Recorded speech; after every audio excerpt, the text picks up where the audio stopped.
Guided reading is an instructional practice that improves student reading skills. Today I will demonstrate how BigUniverse.com supports your guided reading lessons.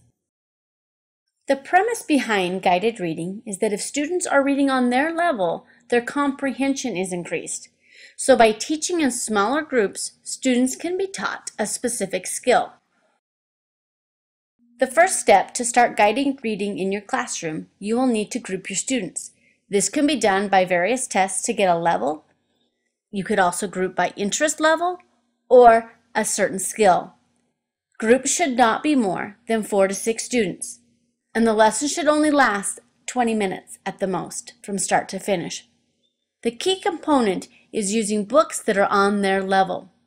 BigUniverse.com supports various reading levels, including DRA, Lexile, Atos, and Fontes and Pinnell. Once logged on, you will need to be in the Read module. You will see the various filters, including the levels. I will search for a Level 6 DRA. Once you find the book you would like, select it and assign to the students in your group. Ideally, students would have their own device to read. Once you have your students grouped and resources selected, you will begin Step 1 of the guided reading lesson. This step includes your pre-teaching activities. Select Read Now, and you could begin a picture walk with your students. Have them make predictions. You could introduce new vocabulary and build their background knowledge before they read on their own. This particular book includes a glossary and an index. Now comes Step 2 of the guided reading. This is where your students read on their own. Each student would have their own device to read from, and students would begin reading as you observe them. Coach them if necessary, and take notes on each child.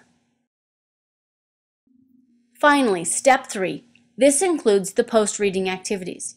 BigUniverse.com is a great resource for this as well.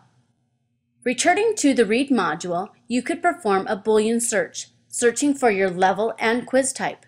This would allow you to do this post-reading activity, either as a group or individually. Since you made your observations in Step 2, in Step 3, you would give the student praise for the various skills that they were able to accomplish. The next time you plan your guided reading lessons, remember, BigUniverse.com has the resources you need.